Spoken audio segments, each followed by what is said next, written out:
আসসালামু আলাইকুম। আচ্ছা, সাংবাদিক সাইফুল বলছিলাম ঝিনাইদহ থেকে। হ্যাঁ বলেন ভাই।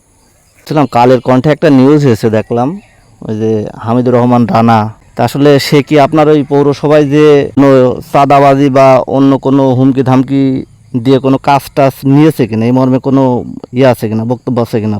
না, ও বিষয়ে আমার হামিদুর রহমান কোনো মানুষের কোনো আসে নাই। ও বিষয়ে আমার কোনো অভিযোগও নাই।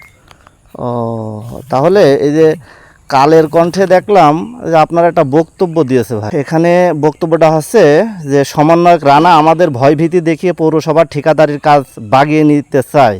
গত 22 জুলাই একটি দরপত্রের কাজের ভাগ নেওয়ার জন্য তার সংগঠনের জেলা নেতাদের আমাদের এখানে নিয়ে এসেছিল। পরে আরেকটি গ্রুপের হস্তক্ষেপ তারা পালিয়ে যায়। এই বক্তব্যটা আপনার, তে এই বক্তব্য দিছেন কিনা আপনি? না না, আমি এই ধরনের কোনো বক্তব্য দিইনি ভাই। ও, তাই না? তাহলে কালের কণ্ঠের সাথে কি কথা হয়েছে আপনার? হ্যাঁ, কালের কণ্ঠের সাথে কালের কণ্ঠ কালের কালের কণ্ঠের সাথে তো আমার এই বিষয়ে কোনো কথাবার্তা এরকম হয়। ও, কথাই হয়নি তাই তো? কোনো সাংবাদিকের সাথে কথা হয়নি?